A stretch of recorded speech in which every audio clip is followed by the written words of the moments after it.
The second thing that a brand new podcaster asks, in many cases, but not all cases, but in many cases, they go, hey, how do you make money at this? And the reason that is the second thing they ask is because the first thing they often say is, man, this takes a whole lot more time than I thought.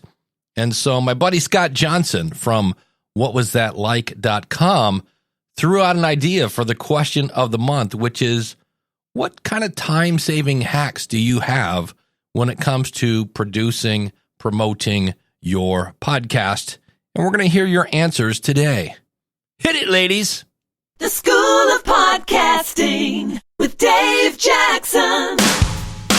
Podcasting since 2005. I am your award-winning Hall of Fame podcast coach, Dave Jackson, thanking you so much for tuning in. If you're brand new because you just discovered me at Podcast Movement, welcome aboard. This is why I help you plan, launch, grow, and if you want to, monetize your podcast. My website is schoolofpodcasting.com. If you use the coupon code LISTENER, that will save you on either a monthly or yearly subscription. And I'm here to tell you, we all know once you get into podcasting, you're like, holy cow, this takes more time. And a classic example of that is if you're doing interviews, there's the back and forth to figure out when you can find a time. Even if you're using something like Acuity Scheduling or Calendly, then there's the interview. Maybe there's a pre-interview, and then the actual interview is about an hour, which you then cut down to maybe 30 minutes. That's all that editing. It takes a lot of time, and the key point here is to do a good podcast. And it doesn't have to. There are some hacks. And so my buddy Scott Johnson from whatwasthatlike.com, who will be coming on the show in the future. I just met him back again. It's always great to catch up with old friends at Podcast Movement. If we have some time today, I'll give you some reflections on that event. It was a blast. It was a lot of fun. And again, one of the key takeaways from podcasting is the relationship. So we're going to start off with none other than the man that asked the question, Scott Johnson. What was that like? What are your time-saving hacks? Hi, Dave. Scott Johnson here. You probably could have guessed when I submitted this question as a potential question of the month that I already had my own hack in mind. This is something I started doing a few years ago. I edit my show in Hindenburg Journalist Pro. And like a lot of editing programs, there are keyboard shortcuts for doing various things like cutting a section of audio, deleting something, etc. So my right hand can be on the mouse and my left hand is on my computer's keyboard, just hitting those shortcut keys to perform some action while I'm editing the audio. But what I discovered is a device that can drastically speed up this process. It's a different kind of computer mouse. I'm talking about a gaming mouse. A mouse that's designed for gaming is wired, not wireless, and it has a lot of extra buttons on it, and they're all accessible by the fingers on the hand that uses the mouse. But the big thing for me is that there are 9 individual buttons on the left side of the mouse, so those 9 buttons are all right there where my thumb sits, and each of those 9 buttons can be programmed to launch a keyboard shortcut. So that means instead of stopping the audio, looking down at my keyboard, finding the key connected with the shortcut, hitting it, then looking back up at my screen, all I have to do is click the appropriate button with my thumb. And when you're spending like 3 hours editing an episode, it makes a huge difference when you can cut out all those unnecessary actions and replace them with a single thumb button click. And of course, I never need to take my eyes off the screen. The mouse that I use is the Red Dragon Impact M908, and it's currently around $30 on Amazon. I can't even begin to calculate how much time it's saved me over the past few years. And I want to thank Brian Ensminger from the Hindenburg Community Facebook group, because I'm pretty sure he's the one who told me about this originally. My show is called What Was That Like?, and each episode is a conversation with someone who's been through something extremely unusual. Past episodes include a man who was buried in an avalanche, a woman who witnessed her father's murder when she was just a teenager, and a woman who was called to jury duty and ended up being the jury foreman in a murder trial. These people just come on the show and tell the details of what happened. It's on any podcast app or at whatwasthatlike.com. And I just listened to the episode where some mother just gave away her kid. Like, here, buy one, get one free. It's a great show. Whatwasthatlike.com. Speaking of other great shows, this is my buddy Craig from Live Well and Flourish. It's my favorite walk around the block kind of show. Hi, Dave. It's Craig from Live Well and Flourish, the podcast that helps you use practical wisdom to live a flourishing life. The little hack that saved me a ton of time is to learn how to use plugins. As I'm recording this right now, I'm using several plugins from Isotope. The one that saves me the most time is their declick. I have this unfortunate mouth noise problem. And instead of going in and having to take out every little click, I can just use this plugin. So a little investment in plugins and learning how to use them can save you a ton of time. Thanks for everything you do for the podcast community. Thank you, Craig. I'm actually using one right now called Dialogue Enhance 2, and it's got kind of a history removal. It's got a compressor, and the thing I love about it for this episode, it has spectral correction. So if someone comes in real bassy and somebody comes in real tinty, in theory, this plugin will kind of help everyone sound the same. Hey, Dave, this is Jill McCausland from the Fit Strong Women Over 50 podcast. You can find our website at becomingellie.com. My hack for putting out an episode more quickly is for when you're interviewing someone. Research as much as possible in advance. I usually write questions after I scour all online materials for the person we're interviewing. I don't mean just look at their website or their bio sheet, but check out their social media, any books they've written. Be sure to check out any other podcasts they've been on, and any online reviews or comments that you can find. I also look at their LinkedIn profile because people often have different information there. This helps you prepare better questions, but also helps avoid being surprised during an interview. When your guest says things you're not expecting, it's easy to have the conversation go off the rails. The more prepared you are, the more focused the interview, and that makes it easier to edit afterwards. I can't wait to hear what other people have to say for this month's questions. I can always use some more hacks. Thanks for everything. Thank you, Jill. She stole one of my answers, and that is more planning equals less editing. That is so true. I am in the middle of something right now where I didn't do enough research, and I'm going to be doing a lot of editing on a future episode. She's also part of the Northeast Ohio Podcasters Meetup. Go to neohiopodcasters.com and join on in. Howdy, Dave. This is Brandon in Dallas. I recently discovered a very useful hack using the Zoom PodTrack P4 portable recorder that has cut my editing time down significantly. The P4 is a very handy device. And as cool as the 4-button sound pad is, I never really had a practical use for it. I don't need it for music or sound effects because I just add those in post. So the sound pad on my P4 has gone largely unused until now. Sometimes I read from a script, other times I use an outline. Either way, I usually divide what I'm reading into segments and record several takes of each. This way, I can choose the best recordings, and, the extra audio comes in handy if I have to splice in a few lines here and there. Now, the downside of this approach is that in edit, I can't tell how many versions of a segment I actually recorded just by looking at the waveform. The lengths and the shapes of the takes vary. I've tried using pauses and claps and coughs as editing marks, but they are never consistent and usually result in extra editing, and quite frankly, I just find them distracting during recording. So here's the hack. This came to me one day during a lunchtime recording session.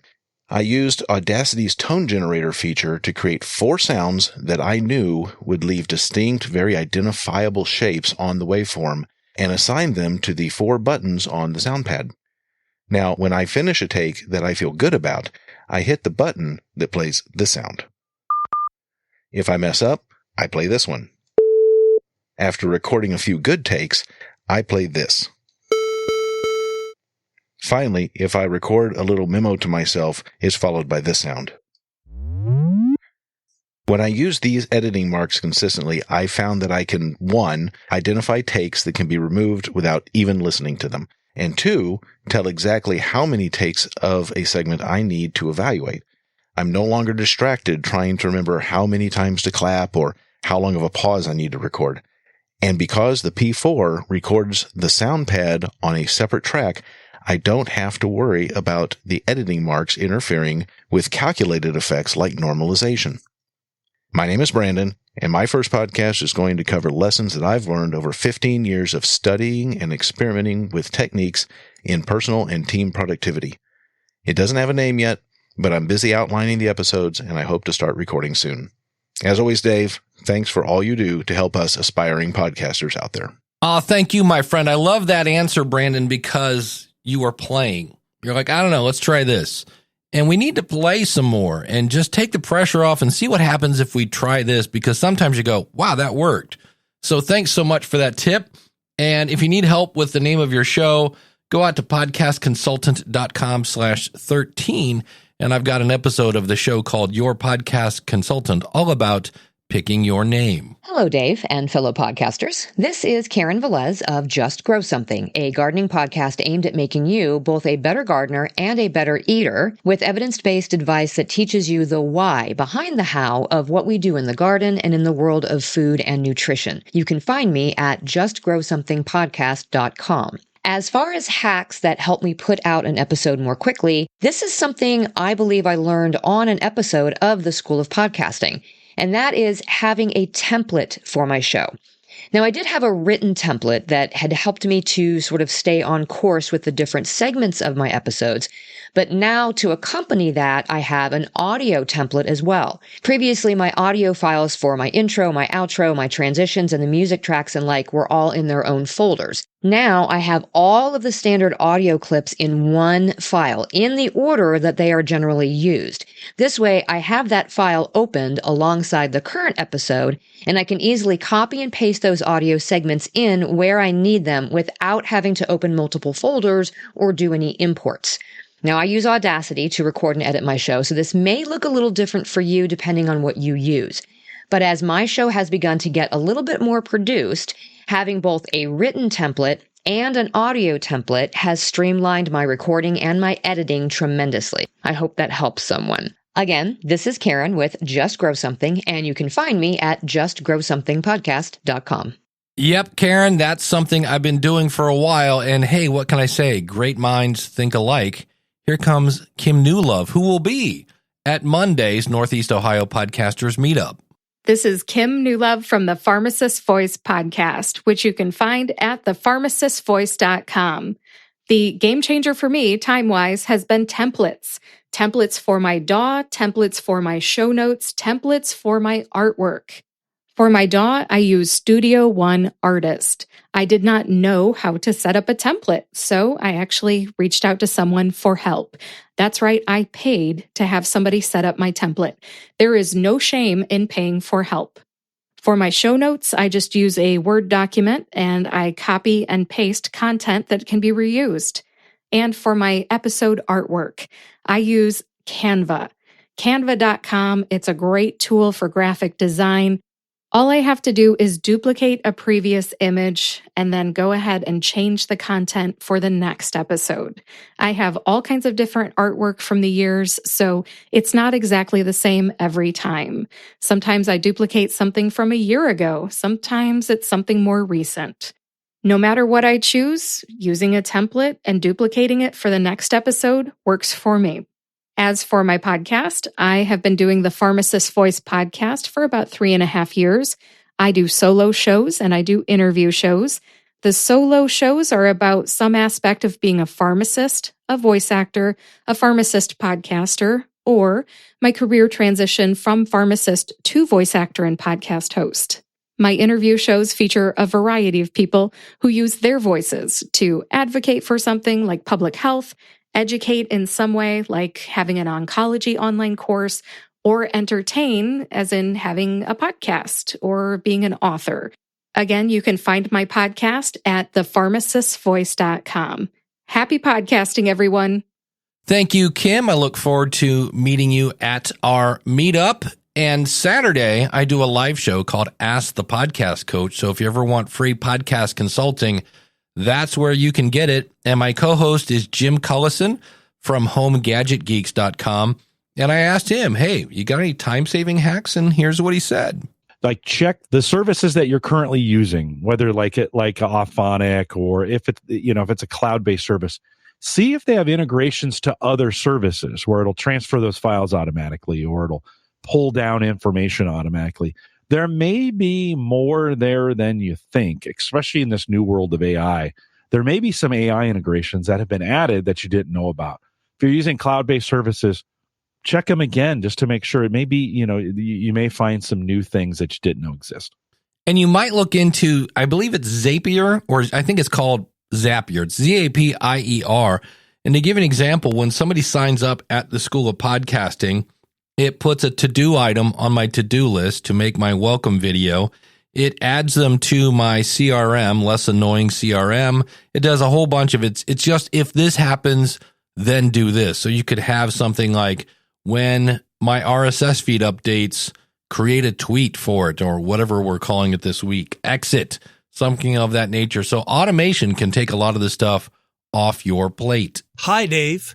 I now release an episode every day, which is quite demanding. So to speed up production, I complete tasks in bulk sessions.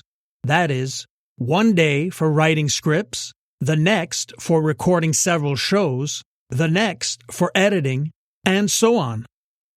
This is Mark Vinette from the History of North America podcast and videocast, as well as the Historical Jesus podcast, where I explore the sweeping saga of the life and times of the Galilean preacher from Nazareth at markvinette.com.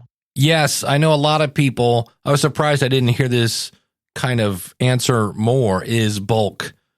Have one day and just blow through everything. And that leaves you the rest of the week then to promote your show once it's already done.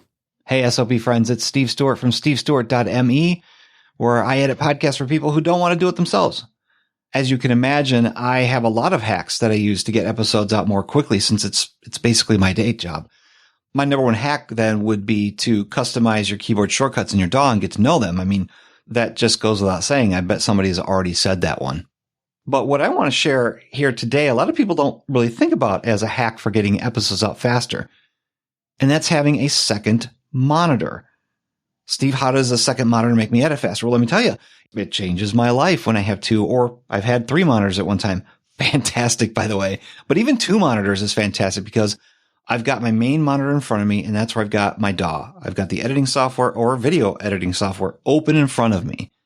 And then off to the right or to the left is a second screen where I have the folder with all the templates or sound effects or whatever assets I need for that episode.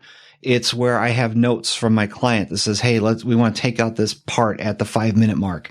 It's where if I'm taking notes, I've got a notepad open. It's not on the same screen as my DAW. I want to focus on the editing, but when I need to get something else, I don't have to minimize the window. I don't have to shrink it on the screen. I just move over to the right where my second monitor is, and there it is. I've got a notepad open. Take notes. It's fantastic. Just having two monitors has definitely helped me speed up my editing. And as you can imagine, I do a lot of editing. So that is my hack for getting episodes out more quickly. Thanks for letting me be on the show, guys. Thank you, Steve. Steve was one of the many people. There were Steve, Joe Salsi, there are Kevin Schmidlin, guys that we bump fist in the hall and we're like, we'll have to catch up later. And then we never did. It was kind of a running gag. Every time I ran into Joe Salsi from Stacking Benjamins in front of the show, I'd be like, oh man, it's great to see you. And I would literally start to talk, and then somebody, hey, Dave, you're needed over there at the Libsyn booth, or I had to go play the guitar at a Libsyn party. It was just so, Joe, it was great seeing you. But yeah, Steve's got a great point there. And here's the other thing. When it comes to a second monitor, monitors are dirt cheap compared to what they used to be. I mean, you can get a giant, basically you can buy a 36-inch TV now and use it as a monitor. So and here's the beauty of that. That will help eliminate burnout because you're creating a better interface, a better experience. It's not quite so stressful. And I know if we go back to Scott with the buttons, it's these little things that can really speed things up or just make them more enjoyable to do. And I'm with Scott. I am a keyboard shortcut, especially if you're using Hindenburg. When you learn the keyboard shortcuts, you can fly. So I thought I would share a couple other ones here. If you're using Audacity, now they're going to sound like chipmunks. This used to be in the upper right-hand corner. In the new version of Audacity, it's at the bottom of the screen. It's a little slider bar. And if you put your mouse over it, you'll see where it says playback speed. And here's the mistake that you're going to make at least once. You can adjust the playback speed, and because of, the force of habit, you will click the play button at the top of the screen, click the play button right next to the slider, and they will sound kind of chipmunky. But if you're just going for, I'm just listening for obvious things, or if you're trying to speed things up, that comes in really handy. And another one, Kim and Jill and a couple other people mentioned templates. And this is where I love this tool called Text Expander. Text Expander is basically when I type this, you type this.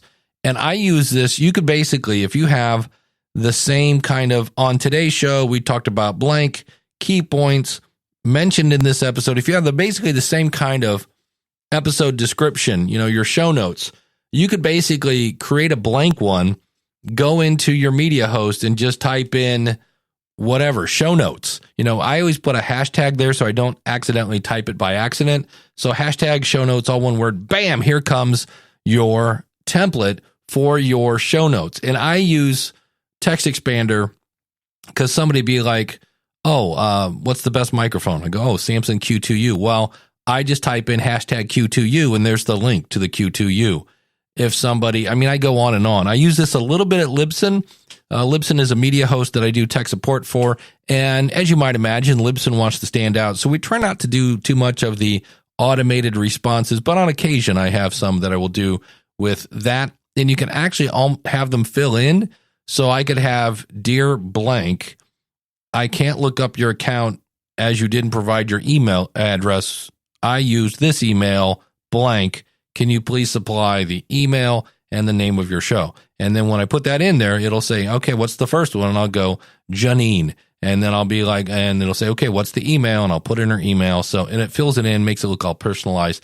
I'm here to tell you Text Expander. And what's really cool is they will send you a report that says, hey, this week you used Text Expander X amount of time, and this saved you X amount of hours. And it's really not that expensive. Now, if you're on an absolutely crappy budget, I've been there. It's no fun. Look into your media host. I know Libsyn has a thing called snippets. Captivate has a whole template. You can just make a template. Like I talked about, making it with Text Expander, you can just, that's part of Captivate. It's built in, and you can have different snippets that you can put in, and it will automatically fill those in. And I remember when I first saw the snippet tool in Libsyn, I'm like, how hard is it to type a few sentences? But I'm here to tell you, like for my show, Ask the Podcast Coach, I have a couple sponsors. I have their information. I have a Join the School of Podcasting little paragraph. And I go in, I type a little paragraph about what we covered in the show, and then it's just snippet 1, snippet 2, snippet 3, et cetera, and it really speeds things up. Jill mentioned this. Research your guest. And if they have a book, I know this sounds crazy, read it, because you'll get better questions. And remember, for someone to share your show, you have to do an interview that's not the same as the last 4 they just did. So by reading the book, trust me, you will stand out. And by asking better questions, you get better answers. By getting better answers, you don't have to edit out the crappy ones, because you are editing out the crappy ones, right? That's the whole point. A podcast is a conversation in many cases with the crappy part edited out.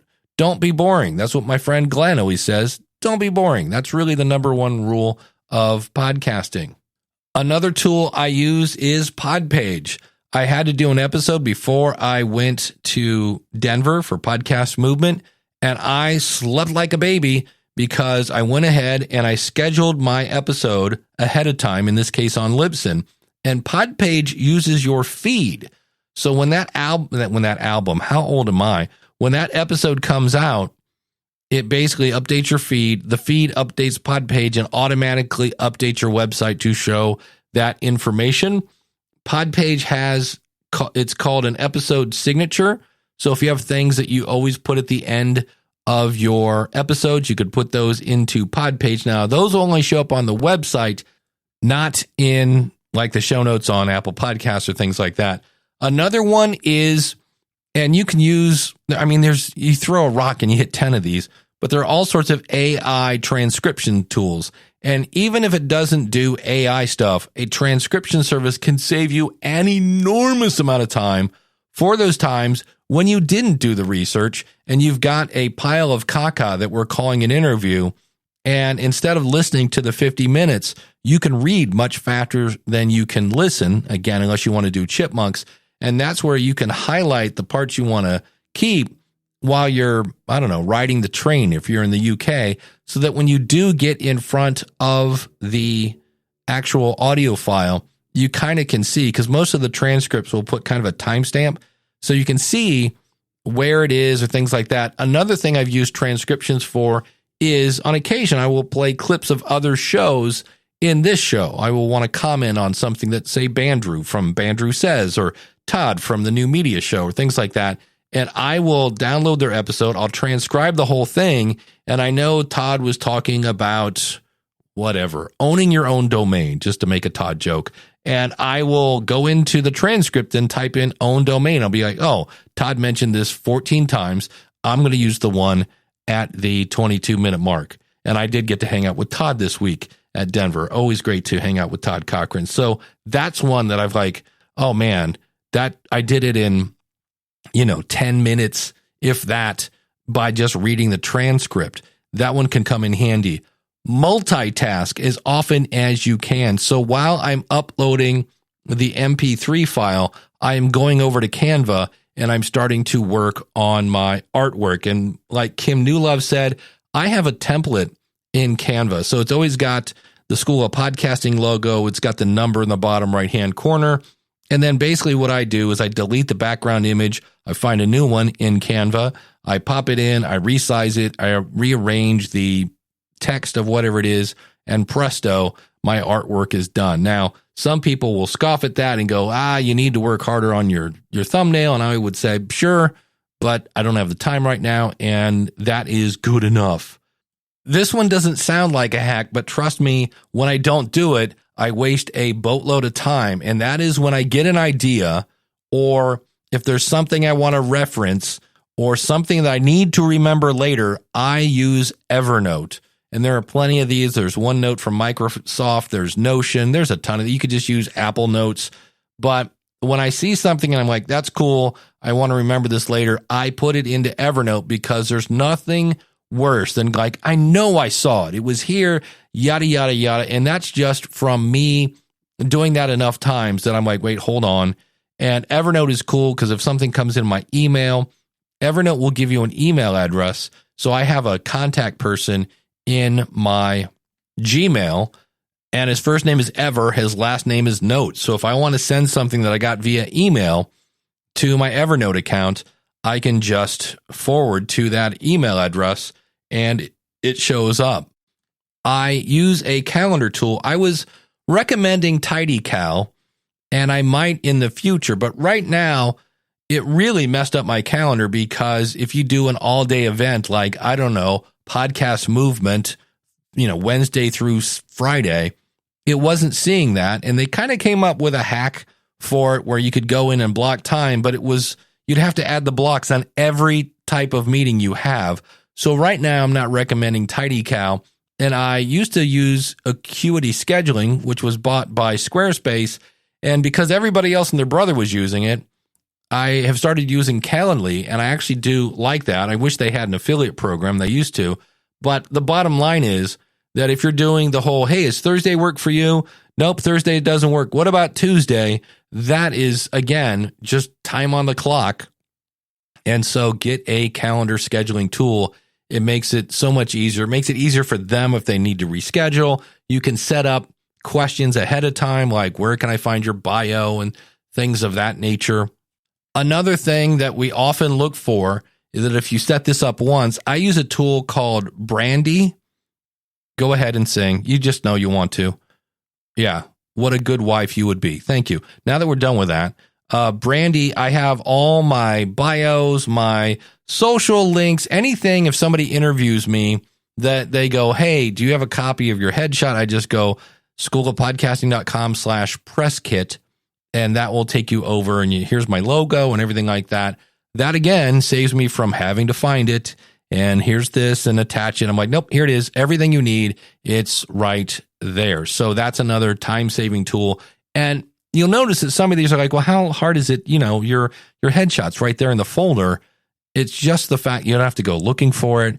And of course, I have a, text expander link set up. So I just type in press kit and it spits out the address for my press kit online. And it's these little things that add up to big times. And like Steve's suggestion, these little things make the experience less frustrating, and less frustrating leads to more energy, and that energy you need to then market your show.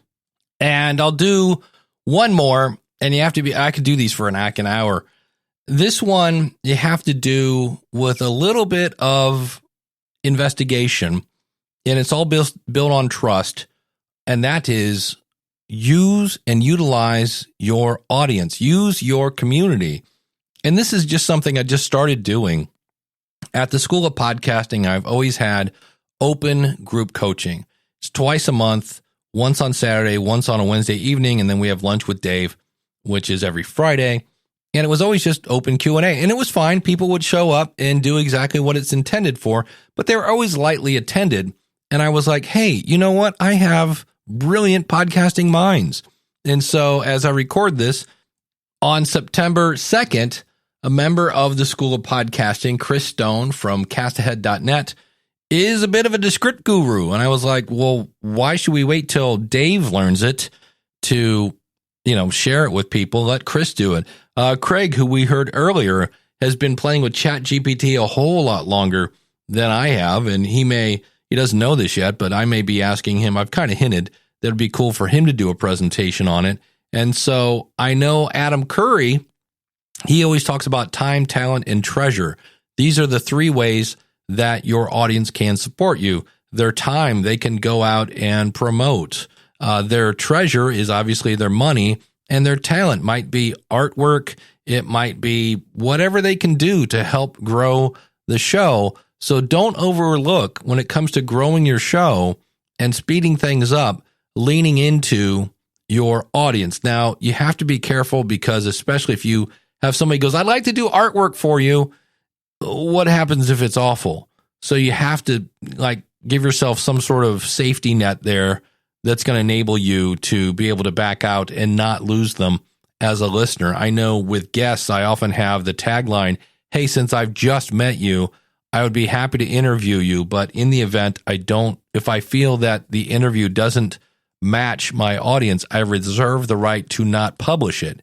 And that sounds a little harsh. It's a little harsh, but it just lets me also separate the people that aren't maybe as confident in their material. If you're like, wait, I don't waste my time. Well, then you didn't do your investigation. You should know that your content matches my audience.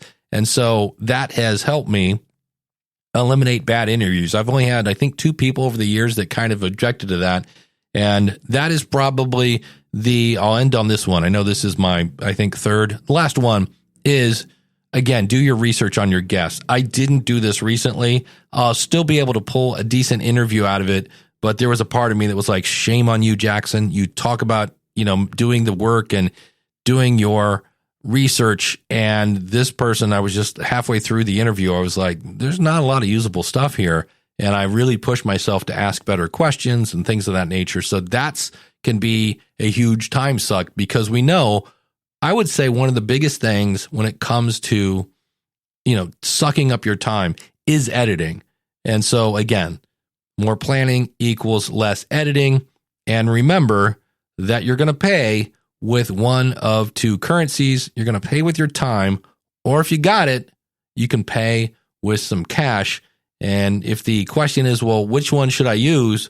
Use the one you have the most of. If you got more money, definitely do that and get some time with your family. And if you don't, well, then work efficiently, work quickly, which is what this whole episode is about, and pay with your time. Thanks to everyone who contributed. We will have links to this out at the website, schoolofpodcasting.com/894. That's schoolofpodcasting.com/894. Thanks again. I really, really had fun with this, and I know I've learned some stuff. I'm off to buy me a gaming mouse. Thanks to everyone I met in Denver. It was great meeting you, catching up with old friends. That was really, seriously, that was one of the things I loved the most. We had some serious discussions about life, love, and relationships that I really, really enjoyed. And to all the new people I met, thanks to everyone who came to my session. It was kind of a standing room only kind of deal. That was kind of cool. Now that sounds impressive, but it was also one of the smaller stages, but that's okay. It was still standing room only. So that was fun.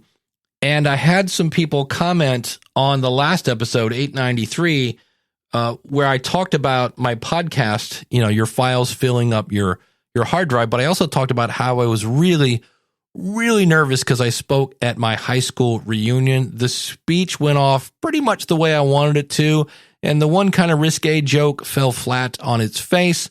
So that was the lesson learned there. And people said, where can I hear that? And I'm trying to find the perfect mix of that. And that is because I can remove a lot of the reverb. It was in a very giant room, so it just sounds like I'm doing it in a cave. And if I remove all the reverb, then you can't hear any kind of crowd reaction. It sounds like the whole thing died. So I'm working on that. I might actually just re-record it and leave out the bad joke. That would even be even better. But thanks to everyone who reached out. It's like, hey, where can I hear that? So that will be coming in the near future. I will let you know here. And if you haven't noticed yet, we're nearing the end of the show here. And notice I'm putting all this kind of housekeeping stuff at the end of the show. Not the world's best first impression. Thanks so much for listening. And if this is your first time of hearing the show, go to schoolofpodcasting.com/follow, and you can follow the show for absolutely free, and you'll get access to all the back episodes. There are a couple, if you ever wonder, there are a handful that I pulled down because everything I talked about, because I've been doing this 18 years, was like non-existent anymore. So those are episodes I'm like, this delivers no value to my audience. And so if you ever wonder, like, where's episode like 632 or something? Yeah, that was rendered useless and removed from the feed. So I'm going to break my own rule. I know I just gave you a call to action of schoolofpodcasting.com/follow. I'm going to give you one more because podcasters tend to hang out with each other. And if you know somebody that's just like, man, it just takes so much time, can you do me a favor and forward this to that person? Because number one, they're going to think you're brilliant because you were the person that found it. So kudos to you. And they're going to love it because it's going to speed up their production. And I'm going to get to grow my audience. So it's a win, win, win. Thank you so much. Until next week, take care. God bless. Class is dismissed. Enjoy the bloopers.